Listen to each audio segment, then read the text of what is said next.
Boa tarde. A verdade que não gosto muito do microfone, mas me estão pedindo que utilize. Eu sou Alex Bitterman, agora sheliach do Movimento Juvenil Netzach Israel, há 3 meses. Outra vez pido vocês desculpa por meu português. Vou falar a maioria do tempo no portunhol, que espanhol é minha língua mãe. Algumas coisas vou falar inclusive em hebraico, porque não consigo traduzir algumas delas, mas eu acho que todos vocês vão entender para mim. Eu e o Rabino Sami vamos a falar de um tema que nos últimos meses foi um tema muito controversial, muito quente na sociedade israelí, Gius Haredim Betzal, o enrolamento, alistamento ao exército das populações Haredim ou ultra-ortodoxos que até agora não faziam serviço militar em Tzva Haganah Israel. Até agora estivemos falando durante todo o dia de coisas muito teóricas, de como geralmente tomam as decisões na Knesset, como um processo de lei, quais são os valores da democracia em Israel e em todo o mundo, mas agora vamos tentar falar da prática. E a prática é muitas vezes mais complexa porque estamos falando de coisas que acontecem na vida pessoal de cada um dos cidadãos e muitas vezes na sensação de cada um dos cidadãos ou grupos de cidadãos. E esse é o momento que vamos encontrar muito debate. Vamos encontrar que as pessoas saem às ruas e fazem manifestações em contra ou em favor de alguma proposta de lei ou alguma coisa que querem fazer na Knesset, porque cada grupo acredita que sua opinião é a opinião correta e eles querem levar essa lei adelante ou querem ir em contra dessa lei algumas vezes. No caso de Gius Haredim Betzal, vamos ver que temos grupos muito definidos. Pessoas que geralmente são Hilonim, seculares, que não são ultra-ortodoxos, que acreditam que é uma obrigação de todos fazer o serviço militar. Algumas dessas pessoas, inclusive, acreditam que se não é possível fazer serviço militar, então têm que fazer algum tipo de serviço חברתי, social, algum tipo de serviço em algumas outras instituições que não sejam Tzal. O grupo ultra-ortodoxo, que o Rabino Sami vai tentar dar qual é a postura desse grupo, acreditam que não é possível fazer outra coisa que não seja Limud Torah, que Toratam Umanutam, que sua miksoa, sua profissão é estudar Torá e para conservar o povo judeu, o Estado judeu como um Estado com identidade judia, é uma obrigação estudar Torá. Agora gostaria de começar com uma coisa muito israelense, que são caricaturas. Algo que vocês vão encontrar em muitos sites de internet ou muitos diários, periódicos, como dizem, os jornais. Vamos ver muitas caricaturas, uma forma muito israelense de expressão de opinião ou de que acontece agora na realidade israelense. Vamos a começar com uma pequena caricatura.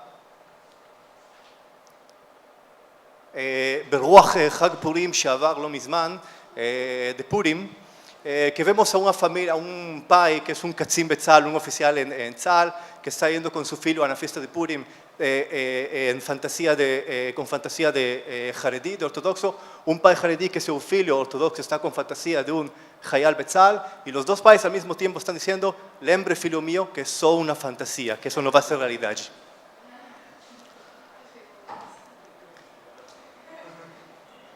Está um pouco lento esto, vamos ver. Como chego desto para aqui? Aqui. Em cima. Aí está, um pouco lento. Vamos ver outra caricatura.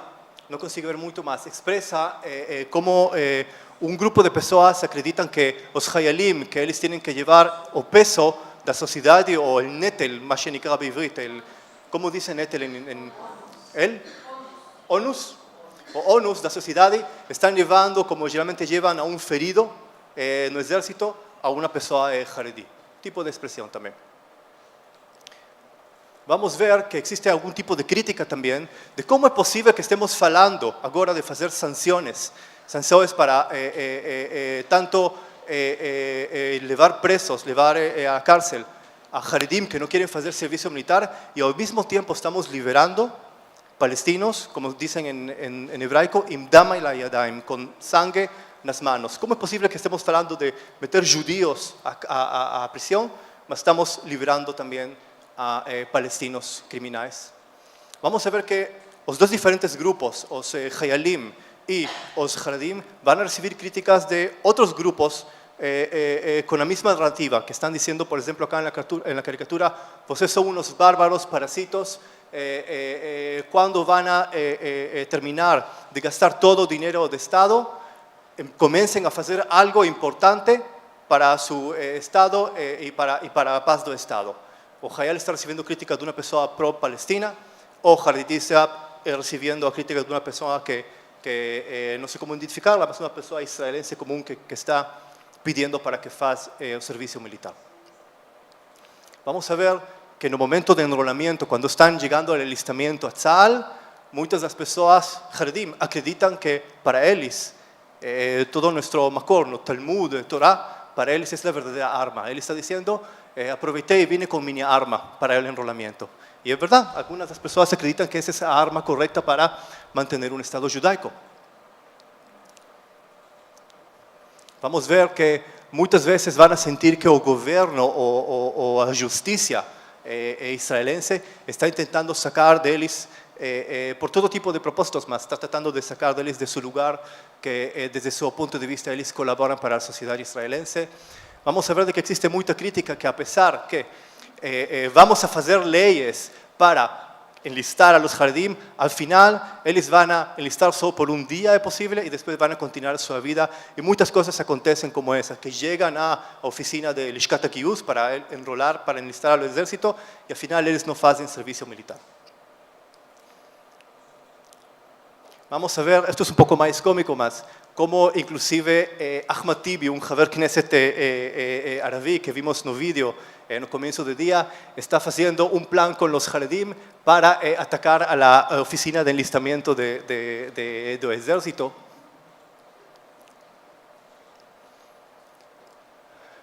Y ahora para hablar un poco de Tzal en sí, porque yo gustaría hablar más, estoy representando ahora es posible a una parte no ortodoxa de la sociedad israelense. Yo nací en Perú, mas vivo en Israel há 16 años. Como parte de mi vida en Israel, después que estudié educación en la Universidad Hebraica, estuve 10 años en Tzal y formé parte de lo que es el cuerpo de educación en Tzal y teníamos gran parte de nuestro tafkid en Tzal era justamente hablar de valores democráticos, justamente hablar de los problemas que acontecen en la sociedad israelense y cómo Tzal tiene que algunas veces resolver algunos de esos problemas y algunas veces no puede resolver esos problemas, mas tiene que hacer lo posible para que esos problemas no sean problemas dentro de Tzal. Y uno de los problemas, no problemas, mas una característica muy importante en el Estado de Israel es la diversidad cultural.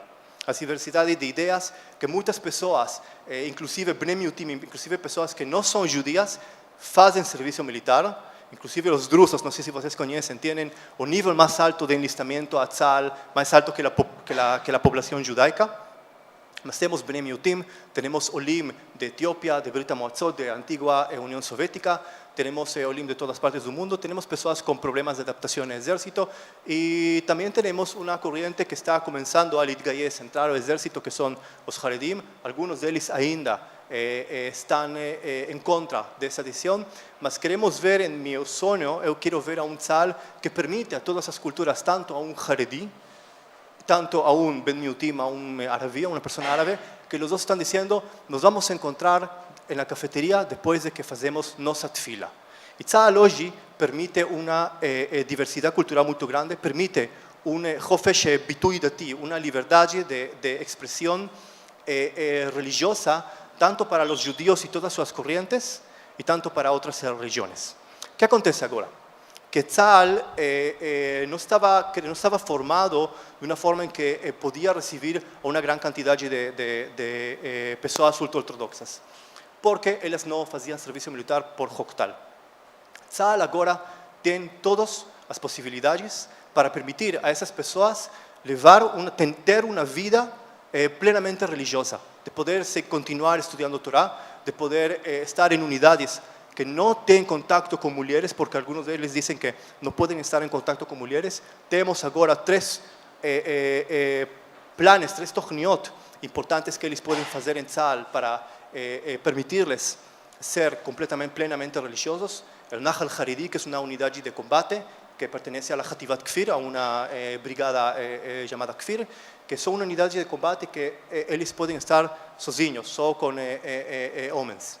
Temos maslul, que es un plan también para servicio tecnológico en Tel Aviv, en la Fuerza Aérea, y tenemos otro plan también en Modi'in, en Hela Modi'in, en la inteligencia.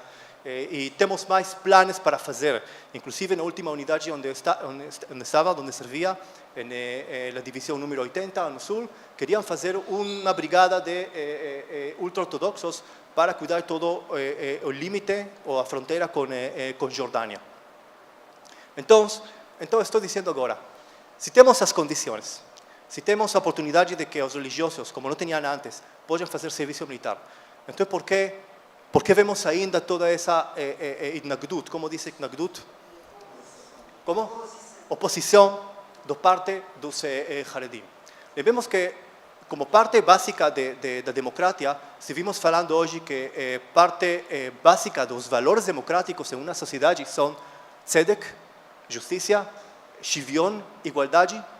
Entonces, ¿cómo siente una persona? Estuve hablando antes de no solamente de lo que una persona recibe, más una persona siente como persona única y como grupo de personas. ¿Qué siente una persona que ve que sus hermanos, que son religiosos, ultraortodoxos, no están haciendo servicio militar? ¿Qué acontece en la opinión del público? ¿Cómo se siente una sociedad israelense cuando ve que a Shivyon Banete, la igualdad en ¿cómo decimos eso en el uso? ¿Cómo se siente cuando no tienen igualdad en las obligaciones de cada ciudadano? Acho que la mayoría de las personas no va a entender que para ellos, para los ultraortodoxos, para ellos es una obligación y para ellos es un tipo de servicio a la sociedad. Yo espero que el rabino Sami también exponga esa idea. Mas la mayoría del público israelense no acredita que ese es un tipo de servicio que puede ayudar a la sociedad israelense. Más aún, vemos que un gran número, o inclusive la mayoría de los Haredim, no hacen servicio militar porque ellos están acreditando una ley que se llama Toratam U'Munatam, que su amixoa, que su profesión tiene que ser el Limud Torah. Todos ellos, todos los Haredim, son geonim, son genios que tienen que estudiar Torah, al final. Yo acredito que no. Yo acredito que no, y por eso es que ahora la sociedad israelense está en un debate muy grande.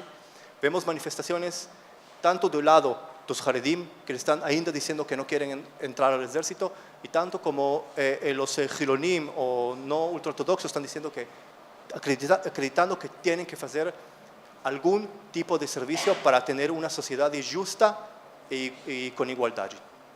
Yo voy a dar la palabra al rabino Sami para continuar el diún, y si después tenemos más preguntas, vamos a continuar nuestro diún. Rabino, por favor. Boa tarde. Quero cumprimentar o meu colega, o Alex, né, que a gente se conheceu na sexta-feira. Eu não nasci no Peru, eu nasci no Rio de Janeiro. E eu joguei muito futevôlei na praia de Copacabana, posto 4. E morei 10 anos em Israel. E meus pais me mandaram para Israel para estudar a Torá. Para eles eram imigrantes no Brasil. Eles saíram do Marrocos. Para eles, Israel era sinônimo de estudar a Torá. Muito difícil no Rio de Janeiro, quando eles chegaram, em 1956. E eu cheguei em Israel e fui abraçado por um Estado que me permitiu estudar a Torá e outras coisas, mas principalmente Torá, porque as outras coisas eu podia estudar em outros lugares, mas a Torá eu só podia estudar em Israel. Com a qualidade, com a profundidade que fiz. E eis que hoje nós estamos assistindo uma discussão muito forte, muito grande na sociedade israelense, mas eu tenho a impressão que essa discussão já está na comunidade judaica também. Eu queria fazer o uso da palavra, traçando um raciocínio, um pensamento, e compartilhar com vocês. Desde a proclamação do Estado de Israel, Ben-Gurion teve um encontro histórico com a liderança rabínica do partido, então, ele existe até hoje, esse partido, Agudat Israel, e os rabinos, reunidos com Ben-Gurion, em 1948, definido em 1951, pediram para que 400 alunos pudessem ser isentos do exército, estudassem a Torá, conforme o Alex falou, Toratam Umanutam. E por que o pedido da liderança rabínica de então? Porque nós tínhamos saído do Holocausto e nós sofremos uma baixa, não somente de 6 milhões de judeus, sofremos uma baixa cultural muito grande, de literatura, de sábio, de erudição. Nós saímos com uma perda muito significativa do Holocausto. E os rabinos, ao sentar com Ben-Gurion, falaram: dê a nós a oportunidade de reconstruir o que nos destruíram e nos tomaram.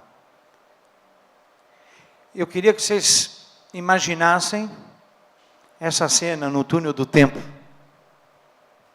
Foi um impacto este encontro, e o Ben-Gurion, na época, entendeu. Porque estamos falando de 48, a guerra acabou em 45, e a concessão foi em 51. Estava muito próximo. Ele sabia exatamente a perda intelectual judaica que nos tiraram no continente europeu. Mas isso não ficou fácil desde o início. Desde o início, a sociedade israelense debateu o assunto, pressões em cima dele. Já com Moshe Dayan, a pressão era grande, e sempre ficou caracterizado que este tema era um tema que seria analisado pelo Sara Bitachon. Por quê? Se por questões de segurança o Estado resolvesse que ia levantar essa concessão por alguma emergência ou por alguma situação de guerra, então todos eles teriam que ser convocados. E assim permaneceu. Moshe Dayan também não alterou. Várias vezes a sociedade israelense tentou recolocar esse assunto. E o assunto é muito simples.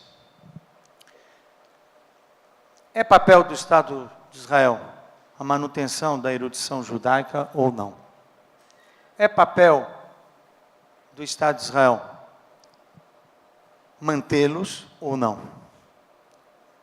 E aí, eu fiquei pensando, conversando com o Alex na sexta-feira. Na verdade, a gente estava batendo um papo, eu queria conhecê-lo. Meu pai e minha mãe hoje moram em Israel, fizeram aliar. Eu tenho um irmão, uma irmã casados com famílias, moram em Israel. Filha que está indo. Eu tenho, hoje, a minha ligação com Israel, além de ter morado 10 anos lá, é inquestionável. Mas a pergunta é: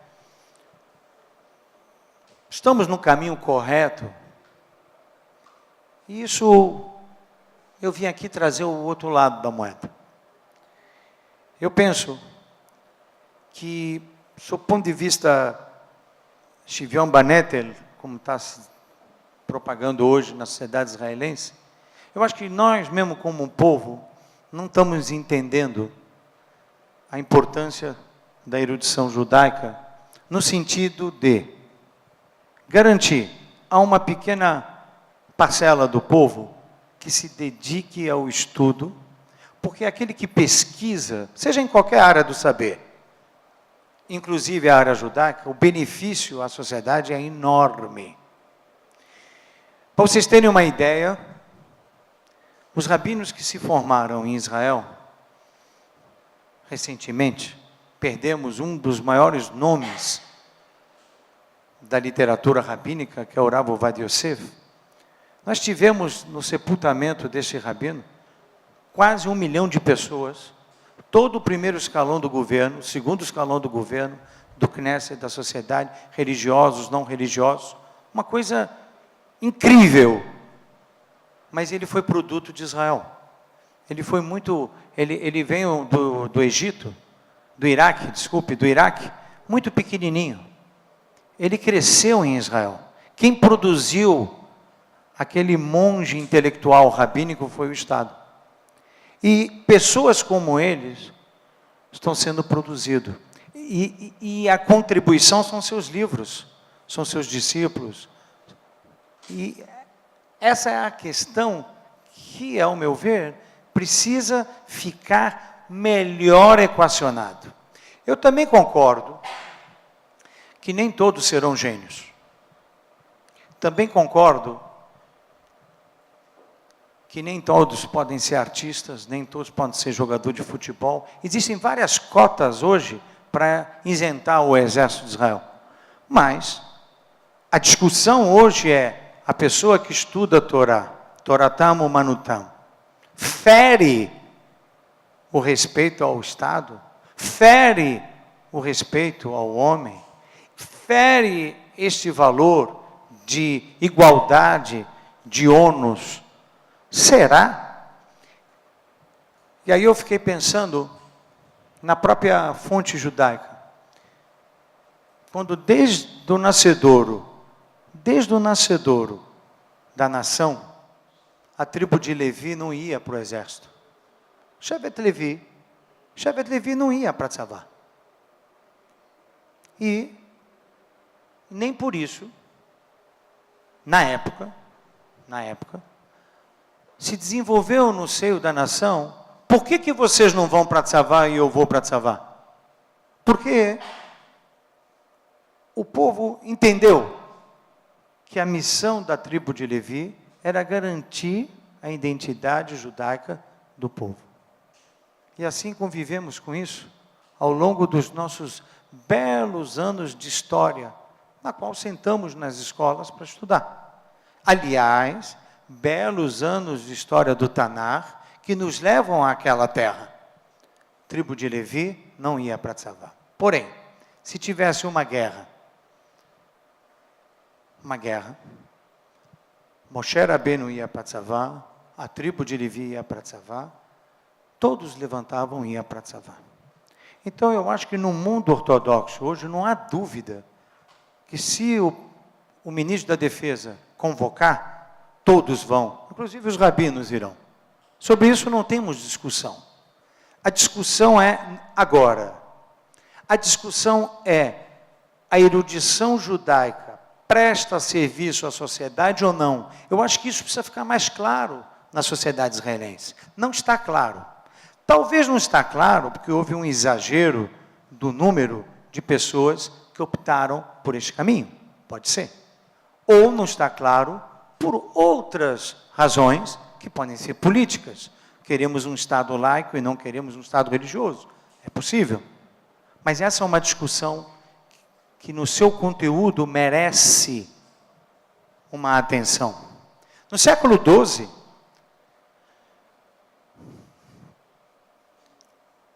nem pensávamos em ter o Estado de Israel.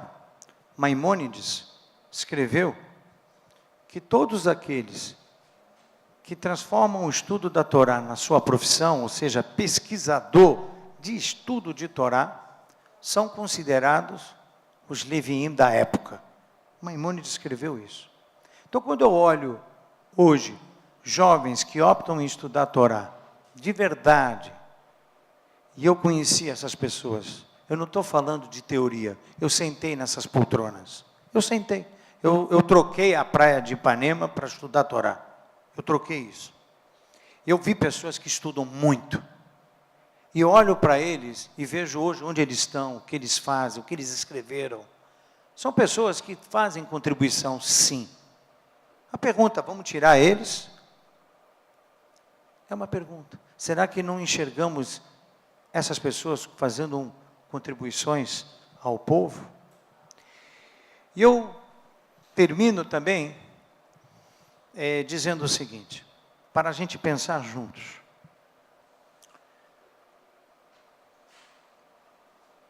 Eu estava pensando, 400 pessoas, na época eram os estudantes, na época de Ben Gurion, 400. Hoje são, eu não peguei data de hoje, eu fiz uma comparação de 51 a 2011, tá? 1951, tínhamos 400 alunos estudando só Torá isentos do Exército. Em 2011, tínhamos 50 mil. 50 mil. Quando a gente olha esses números, né, a gente fala, uau, 50 mil, Rabino Sami, por favor, agora já, faz favor. Mas eram 400 de 687 mil habitantes em Israel. Em 2011, eram 50 mil de 7.800.000, graças a Deus. A proporcionalidade ainda não assusta. O que temos que pensar é o tema.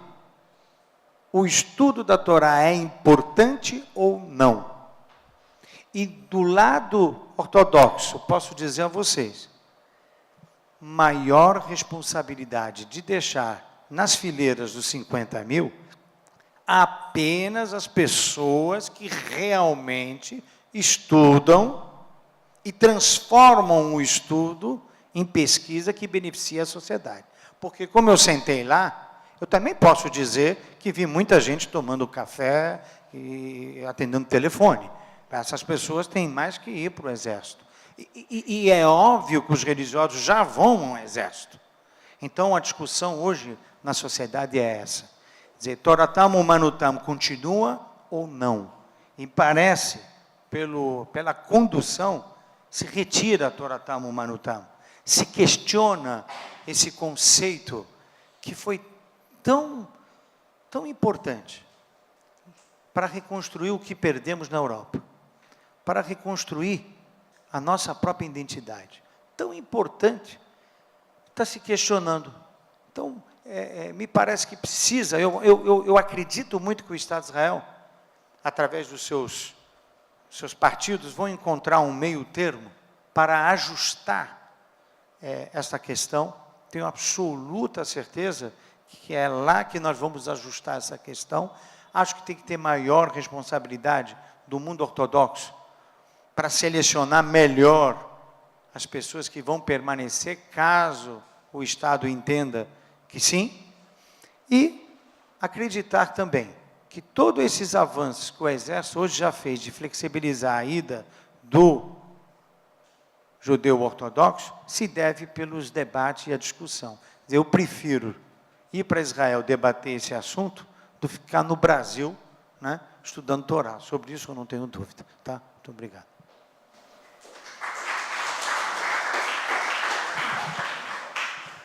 Gostaria de dizer umas quantas coisas mais. O Rabino agora falou de uma coisa muito importante, eu acho. Se tem que estudar Torá ou não tem que estudar Torá. Uma pergunta que é uma she'elat yesod, uma pergunta muito básica. Eu acredito que agora o desafio é tentar chegar a um diálogo que, em primeiro lugar, nos permita responder essa pergunta. Se, em verdade, queremos que continuar com as mesmas tradições que tivemos por miles de anos. Se temos que fazer isso ou não temos que fazer isso. A seguinte pergunta é uma pergunta de limite. Onde está o limite para, pelo menos, ter uma regulação? Porque os números que o Rabino estava dizendo são números que, sim, proporcionalmente estão de acordo com o número de cidadãos, mas o número vai seguir aumentando e agora, como princípio, eu acho que agora a sociedade israelense está pedindo o gius, o enlistamento dos Haredim, não porque realmente necessitamos a 50.000 Haredim Betzal. É mais, é muito difícil agora receber 50.000 Haredim, é impossível. Tzahal não está preparado para receber 50.000 Haredim. Eu acho que é uma pergunta erquit, uma pergunta ecronit, uma pergunta de princípios de cidadãos. Mas a pergunta clave, eu acho, é onde está o limite. Eu acredito que o Rabino e eu temos uma opinião, por uma parte, diferente, mas por outra parte, queremos chegar a uma solução e gostaria de algum momento que cheguemos a uma solução como esta. Que na sociedade israelense tem que falar. Agora temos uma diferença, um abismo muito grande entre dois polos da sociedade. Se diz polos, Kotev? Polos da sociedade. A sociedade está muito polarizada agora. Inclusive, este polo da sociedade com este não conseguem falar. Eles estão dizendo muitas coisas que são produto de coisas que eles imaginam, porque não conhecem como é a realidade do outro lado. E muitas vezes nos estão perguntando Sheelot Ayesot, as perguntas básicas, que são perguntas que têm uma repercussão, que têm um produto para a identidade judaica. Tentemos perguntar, eu vou estar agora no lado do rabino, o que aconteceria se, por exemplo, não temos Torah Tamim Umenutam e as pessoas não continuam estudando Torá? O que vai passar em 50 anos com o Estado judío? Vai seguir sendo um Estado judío? Vai seguir sendo um Estado que tem os valores judaicos? Ou vamos a ser um Estado como qualquer outro Estado, como Estados Unidos, por exemplo? Mas a outra pergunta é, o que acontece se não fazemos um regramento, se não fazemos em nossas leis algo que permita e que obrigue a los ultra-ortodoxos a fazer algum tipo de serviço? O que vai acontecer em outros 50 anos? Vamos a ter uma parte da população muito grande que não vai fazer nenhum tipo de serviço. Vamos a poder estar preparados para as próximas guerras, e falando agora como uma pessoa militar, os níveis de iumim, como diz iumim, de amenazas que temos, vão crescendo com o tempo. Não são amenazas de uma intifada aqui, uma intifada lá. Estamos falando de Irã, estamos falando de outros países que têm, de Síria também, de Egipto, que tínhamos acordo de paz até uns anos, e tivemos alguns atentados. Eu vi alguns deles no limite de Egipto, e a quantidade de ameaças é muito grande. O que vai acontecer em outros 50 anos? Então, eu acho que, por um lado, temos o desafio do diálogo entre essas pessoas e outras pessoas, entre os diferentes grupos, e o desafio mais grande também é como a Knesset, como Guf Mechokek, como corpo que tem que fazer a legislação e levar a cabo essa lei, como pode ouvir a voz do povo, como podem tomar uma decisão que é uma decisão que vai ter uma influência muito grande para os próximos anos, e não só isso, vai ter uma influência que, depende de qual seja a decisão, um grupo ou outro vão ter uma manifestação muito grande e vamos a ver muito balagán, como decimos em hebraico. Se o Rabino Sami quer dizer alguma coisa, se não, eu gostaria de ouvir também de perguntas para os dois.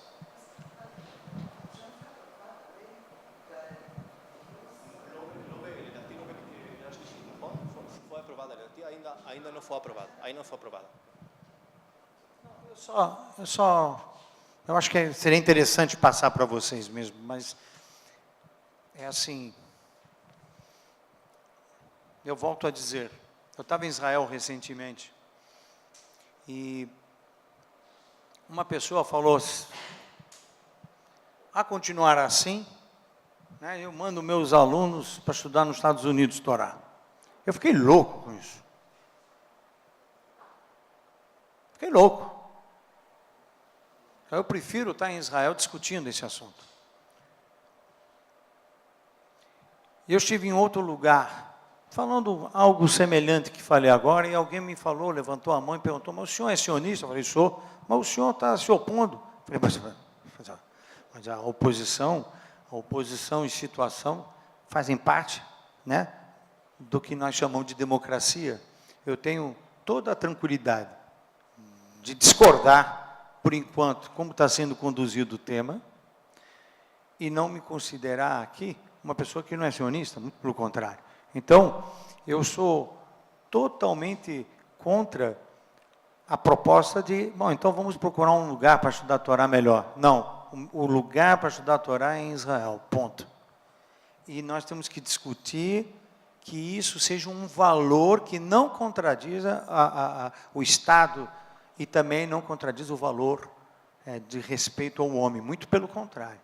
A erudição judaica é um valor nobre. Temos que trazer um meio termo, e para fazer, na minha opinião, uma lei democrática, você tem que chamar o outro lado. Não dá para fazer uma lei no Knesset em que o outro lado não esteja presente. Isso é muito complicado. Isso é uma aula de como não fazer democracia. Porque isso que foi aprovado só com os partidos da situação. A oposição toda levantou, foi embora. Por quê? Porque não chamaram para fazer parte. Então, veja que situação nós estamos. Por um lado, nós somos pressionados a fazer uma paz com os palestinos, que os palestinos não vêm na mesa para negociar. Por outro lado, somos pressionados a fazer com que os estudantes de Torá vão ao exército, mas não se chama representantes deles para fazer o regulamento. Então, nós estamos hoje vivendo uma situação que ainda não é a situação mais harmônica, mas eu confio plenamente que nós vamos chegar nessa situação. Confio plenamente nisso. Porque as intenções de ambos os lados têm um denominador comum, que é o bem de Israel.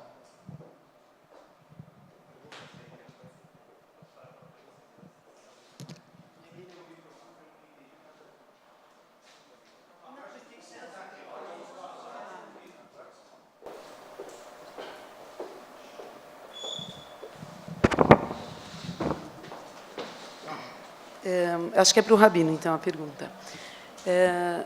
Me parece que estudar a Torá, no caso de Israel, envolve valores econômicos, porque precisa ter, esses estudantes de Torá precisam receber subsídio do governo para poderem estudar.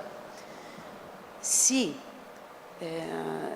é importante que tenhamos em Israel estudantes de Torá, qual é o benefício, qual é a contribuição que esses estudantes podem dar economicamente para o país, se não for na tzavá, de outra maneira? Eu gostaria até que fosse explicado isso. Me parece que os estudantes de yeshivá estudam até 40 anos e não trabalham. Eu queria entender um pouquinho mais esse processo, como que funciona. É assim, aquele que optou em viver de estudo, para vocês entenderem do que eu estou falando, peguem, por exemplo, é só um exemplo, é uma analogia, mas ela tem as suas limitações. Alguém que vive de pesquisa na Universidade de São Paulo, né? Seja mestrado, doutorado, e aí você assina lá um papel que você não pode trabalhar em lugar nenhum, porque senão você não ganha o financiamento da CAPES, né? Essa é a regra, né? Então, guardando as devidas proporções, alguém financia para ele fazer as pesquisas de mestrado, de doutorado, etc. Guardando essa proporção que eu me referi, aquele que estuda a Torá também recebe um financiamento para estudar a Torá. Mas isso só vai ser melhor entendido que para um pesquisador de outra área recebe e o estudante de Torá também, se realmente ficar claro que Torá Tamo Manutam é importante para o Estado. Mas se isso não ficar claro, vai ficar sempre a revolta, por que eles não vão, por que eles ainda recebem, etc, etc. Por outro lado, onde eles podem reverter, e acho que isso também precisa ficar melhorado, eles podem reverter em publicações, como todo mestrado e doutorado reverte em publicações. Sobre isso, o Estado de Israel dá um banho no judaísmo americano. Um banho. O que nós temos de produção de literatura judaica em Israel é invejável. Não dá. Quando alguém me fala, vou estudar Torá nos Estados Unidos, aí eu fico rindo. Eu falo, não, você está falando sério. A capital do mundo do estudo judaico é Israel. Isso se deve ao Estado de Israel mesmo, né? Agora, como ele reverter para a economia, isso aí é uma boa pergunta, né? Além das literaturas, dos livros, porque reverte, né? Porque os livros são consumidos, etc., e há uma produção, enfim. Eu acho que é na educação, né? Eu acho que é na educação. Porque cada vez mais a nova geração pergunta sobre o que é ser judeu, o que é o judaísmo, qual o seu significado, etc, etc, etc. E quando você tem pessoas que pesquisam só sobre isso, saberão dar as respostas. hoje, infelizmente, de onde estão vindo as respostas, né? Então, as respostas vêm um pouco falhas, fragmentadas. Então, precisa melhor aproveitar esse nicho da sociedade que se dedica exclusivamente ao estudo na área da educação. Tá? Essa é a minha opinião.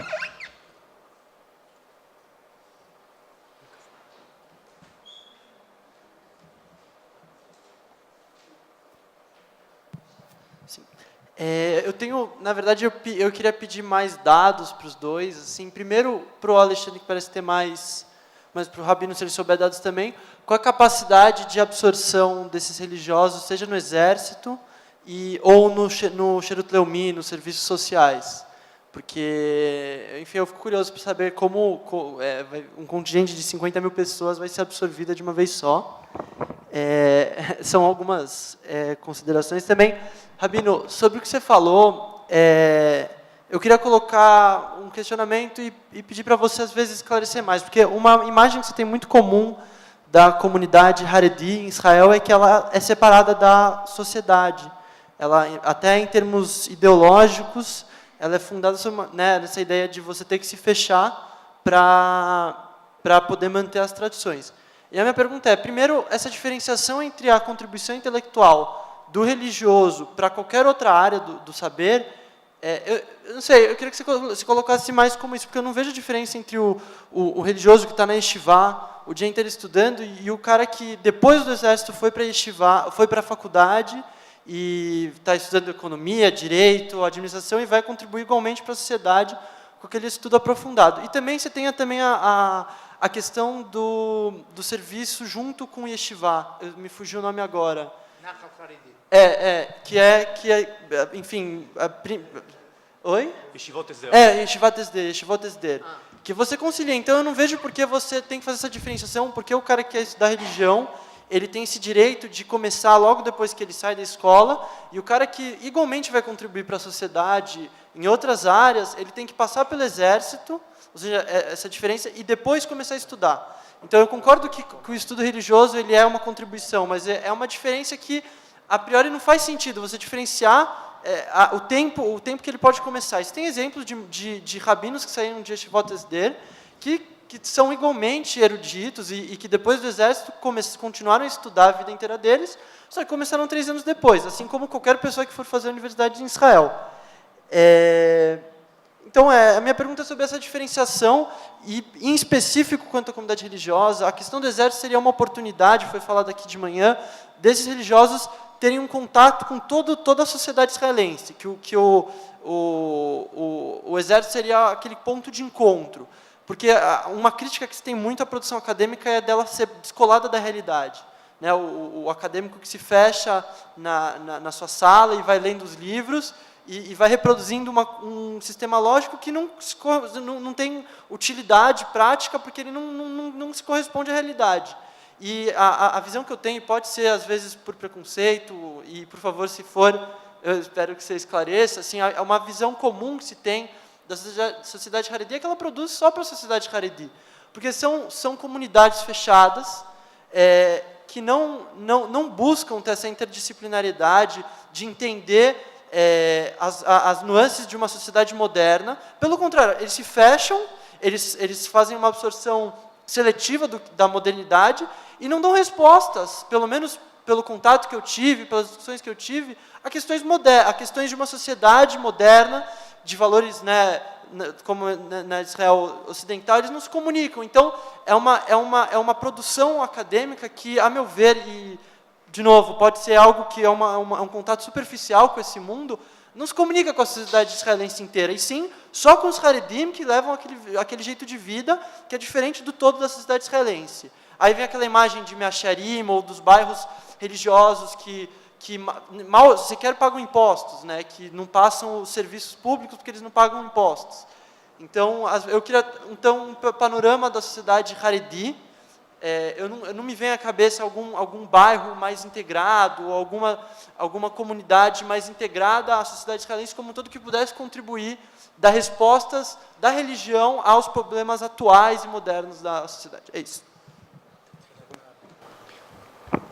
Primeiro, que a sua pergunta, se é possível que... lembro, capacidade de Tzal. Agora temos quase 3.000 Haredim que estão servindo em Tzal, dos 50.000. Então, imagine que estamos falando de um número muito grande que, em teoria, Tzal tem que receber.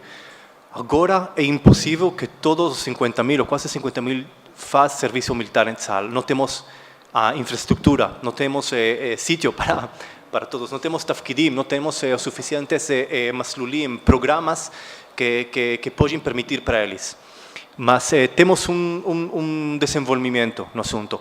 Desde que finalizou Hoktal, que era a lei que permitia aos Bnei Yeshivot ou aos ultra-ortodoxos não fazer serviço militar, desde que terminou a lei, Agaf Koach Adam Shel Tzal, o departamento de pessoal de Tzal, começou a fazer programas de estudo e programas de desenvolvimento para permitir a essas pessoas, a esses grupos, fazer serviço militar. Um dos exemplos, estou falando dele, em minha divisão, na zona de Jordânia, que não tínhamos nenhum grupo especial para Haredim, estão fazendo o programa de construir Gdud, uma brigada só para Haredim. Estamos falando de quase 600 pessoas, comandantes israelim que vão fazer serviço. Não só isso, também em outros lados, em outros lugares estão fazendo programas para permitir. Mas agora não temos como receber a todos, é um processo a longo prazo. Não conheço muito o mundo de Shirut Leumi porque não venho de lá, mas eu acredito que como assim as mulheres de lo que está Datim Leumim, os religiosos nacionalistas, algumas delas não fazem exército, mas fazem serviço principalmente em centros educativos. Eu acho que temos ainda muitas oportunidades, não só em centros educativos, mas, por exemplo, em Magen David Adom, ou em Shirutei Hatzalah, em serviços de salvamento, ou em unidades de salvamento de todo tipo. Zaka, זריקת זיהוי קורבנות אסון, pessoas que identificam mortos em acidentes. Eu acho que temos ainda muitas possibilidades, mas é uma pergunta de desenvolvimento que de cada desses corpos tem que receber, mas ainda não temos uma decisão governamental ou da Knesset que esse pode ser um serviço alternativo. Então vamos esperar.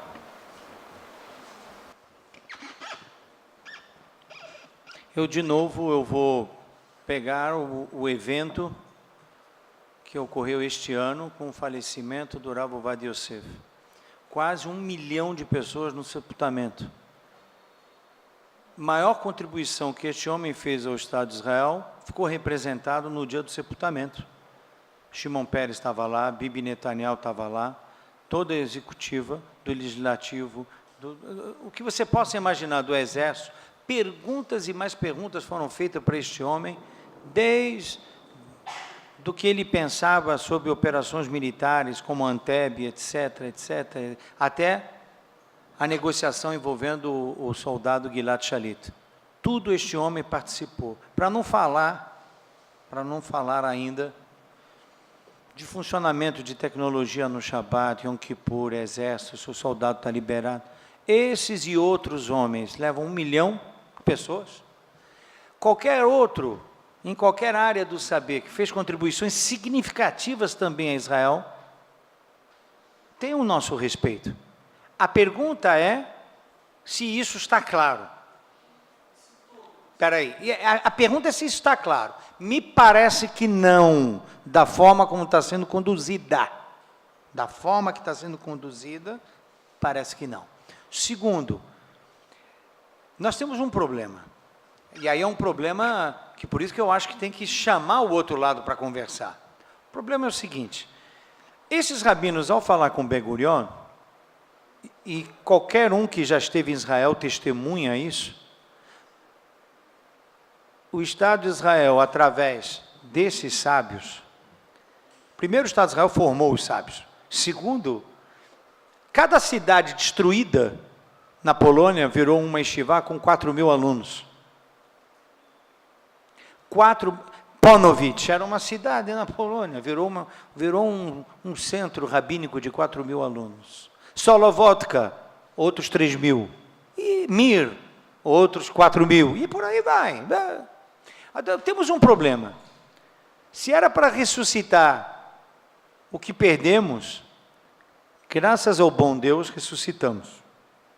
A pergunta é agora, tem que pensar no futuro. Ressuscitamos, e agora? Como é que fazemos adiante? A pergunta, Gabriel, é assim: será que todos que estão lá são eruditos, se dedicam à erudição ou não? Eu acho que pode ser que estamos... o Alex falou de limite, né? Tem que haver um critério. Um critério. Israel cresceu, o mundo da erudição cresceu, e hoje, provavelmente, a sociedade israelense está perguntando: todo mundo é erudito? Então, os rabinos têm que responder a isso. Eu quero só citar, na década de 90, tinha um rabino polêmico em Bnei Brak, mas de uma erudição fantástica, que é o rabino Shach. Esse rabino, já na época, em 91, 92, ele disse: quem está na Yeshiva e não é Toratam Umanutam, sai daí e vai para o exército. Imagina, isso já foi dito em 91, 92. A pergunta é, isso foi feito? A pergunta é, que critério? Até mesmo para o Estado ficar mais seguro, que ao responder à sociedade israelense não está criterioso.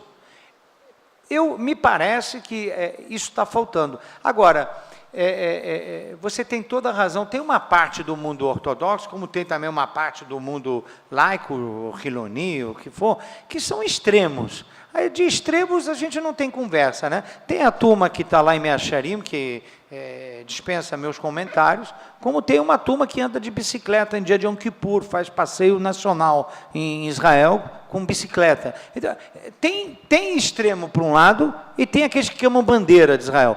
Tem extremo para o outro. Desses extremos eu não gostaria de falar. Tem muito mais substância em comum do que ficar agora cobrindo as extremidades. As extremidades não tem jeito. Eu não acredito que Israel está fazendo isso pelas extremidades. Não acredito. Eu acredito que a gente vai chegar a um acordo. Eu tenho convicção disso. Eu tenho amigos que fizeram Esder e eu não fiz Esder. Há uma diferença muito grande no produto. Tá? A Yeshivat Esder já resolveu vários problemas. Por exemplo, né, da integração com a sociedade israelense, com a terra de Israel, o sionismo religioso, etc, etc, etc. As Yeshivot que não são Esder, eu vou falar uma coisa, é Talmud Torah, Talmud Torah. Talmud Torah, Talmud Torah, é reprodução de Solovodka da Polônia na erudição em Israel. É a reprodução de Mir em Israel. Reprodução de Ponovitch em Israel. É outra coisa. É a Torá como Erech Elyon. É você entrar num lugar e eles te falarem Talmud Torah, Keneged Kulam.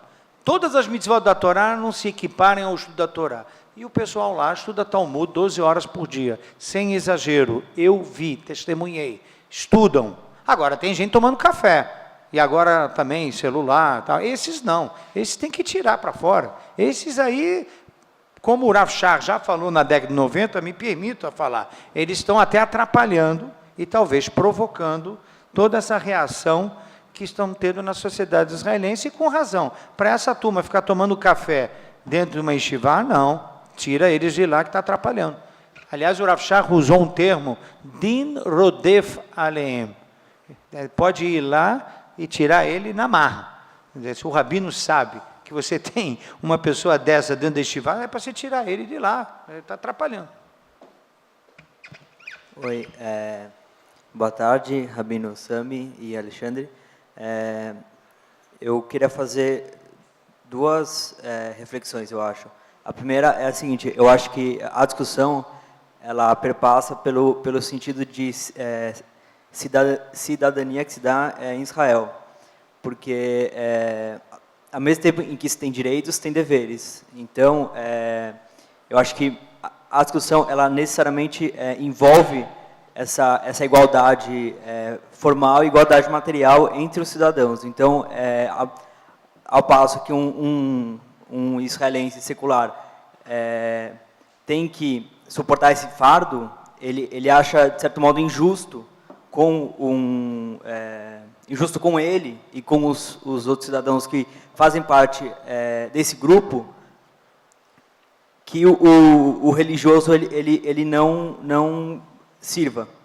Mas, por outro lado, eu acho que hoje em dia, muito até pela lógica do sistema capitalista, tipo, sem querer também ficar aquela, sou esquerda e tal, não é isso que eu quero falar o seguinte, se dá muito pouco valor à produção cultural. Por quê? Porque ela não dá dinheiro.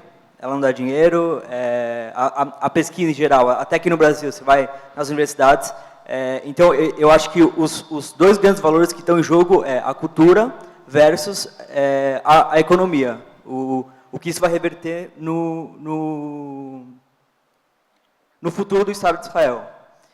E, por fim, eu fiz só essas duas reflexões, não foi nenhuma pergunta em específico. Eu queria fazer uma pergunta para o Rabino.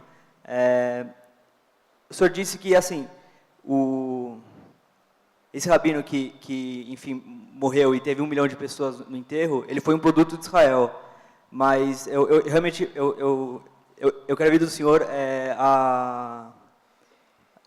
a resposta que o senhor daria do questionamento em relação ao Rabi Akiva, por exemplo, que ele, até os 40 anos, ele era analfabeto, e ele não estudou nada, enfim, e ele se fez um grande rabino, e ele morreu com mais de 500 mil discípulos, após 40 anos de vida. Eu queria saber qual a resposta que o senhor daria para esse questionamento.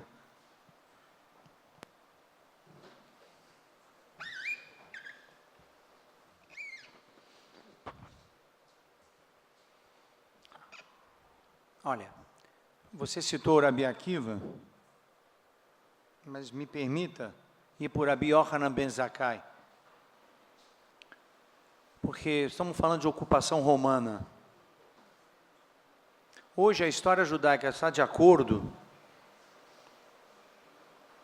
O que fez o povo judeu sobreviver às barbaridades de Roma em Israel foi o estudo da Torá e a academia fundada em Avni pelo Rabi Yochanan ben Zakkai. Sobre isso não há discussão, nem nos historiadores e tampouco nos rabinos. Eu estou querendo te mostrar o que a cultura, como você mesmo fez na sua reflexão, pode reverter o povo. Porque naquele momento havia segmentos do povo que queria fazer uma revolta armada, segmentos do povo que queria se entregar, e segmento do povo que queria falar, não, vamos negociar uma saída para o estudo. Se ele deixar a gente estudar, está tudo resolvido. Não é que a história judaica já testemunhou essa discussão, e o povo judeu aqui está, por causa do Yochanan ben Zakkai, que, num belo dia, foi negociar com Vespasiano essa saída política para que permitam os judeus estudarem. Se você me pergunta hoje, antes do Rabi Akiva, sim, Rabi Yochanan ben Zakkai, a história já ensinou que esse é um valor inseparável do nosso povo. E o Estado de Israel fez muito bem isso até agora. Derrapou, na minha opinião, derrapamos, aliás. Não vou fazer terceira pessoa, não, estamos juntos. Estamos derrapando. Temos que acertar isso aí, né? Então, eu só respondo com Rabi Yochanan ben Zakkai para ajudar na sua reflexão. Quero dizer uma pequena coisa, porque não temos mais tempo depois disso. Não, mas você perguntou uma coisa antes também. Eu gostaria de falar, como israelense, sobre o valor do serviço. Para nós, para todos os israelenses, eu acho que o serviço militar, o serviço em geral, o sacrifício que fazemos, que sacrificamos 3 anos de nossa vida, os 3 anos mais bonitos de nossa vida, é um sacrifício muito grande, mas é considerado um valor muito, muito, muito grande. Agora, lembremos que também não só os ultra-ortodoxos não fazem serviço militar. Temos também os árabes, temos uma parte pequena, mas uma parte da população israelense que, em teoria, tem que fazer serviço militar, mas não fazem serviço militar. E não estou falando de pessoas que têm problemas de saúde mental ou física, mas pessoas que não querem fazer serviço militar, que, lamentavelmente, agora é muito, muito fácil, mais fácil que antes, fazer-se o louco, como decimos em espanhol, hacer-se louco, e não fazer serviço militar, dizer mentiras, ou começar no serviço, ir à cárcel e depois de um tempo não fazem o serviço. O problema é um problema de regularização. Agora a sociedade israelense está sentindo que quando uma pessoa faz o sacrifício e outras partes da sociedade não fazem o mesmo sacrifício, então temos muitas perguntas como cidadãos. Eu gostaria de ver que todos fazem algum tipo de serviço. Então estou dizendo que o problema está na regulação. Se chegamos a um ponto que tanto os árabes, por exemplo, podem fazer serviço não militar por questões de segurança nacional, mas algum tipo de serviço, como estava falando antes, Magen David Adom, etc. E vemos também as pessoas que não conseguiram fazer serviço militar, fazer outro tipo de serviço em outros campos. E vemos também as pessoas, os ultra-ortodoxos, que fazem algum tipo de serviço. E chegamos ao ponto que toda a sociedade pode chegar a ver que Toratam U'Manotam, que as pessoas que são eleitas para estudar a Torá é um tipo de serviço para guardar a identidade judaica, como estava falando o Rabino, que é muito importante também produzir essa literatura, esses estudos para guardar a identidade judaica. E no momento que vemos isso como um serviço, eu acho que vamos a chegar a um balance mais grande na sociedade. Rafa, temos alguma pergunta mais? Ou... Tem uma pergunta ali. Por favor. Ele ditou. É a última pergunta. Observação. Microfone. Alô? Pronto. O comentário é o seguinte: eu sou laico, sou secular, sou um judeu secular, e eu valorizo muito pesquisa em todos os aspectos, especialmente que os Haredim, os judeus religiosos que não servem, fazem. Eu tenho plena certeza que os 3 anos de qualquer forma de serviço, fosse militar ou civil, não tornariam, como usando exemplo, o Rebbe Ovadia Yosef, menos sábio do que ele foi. Eu acredito que esses 3 anos não afetariam o resultado de brilhantismo e de sabedoria que ele trouxe para a religião judaica, e acho que é nisso que eu acredito, para acreditar, é isso que eu acho, para acreditar que o serviço militar para essa parte da população seria benéfico para o país como um todo e não afetaria o judaísmo como herança. É só um comentário. Muito obrigado, agradeço ao Alex, Rabino Sami, pela presença, acho que contribuiu muito. A Agência Judaica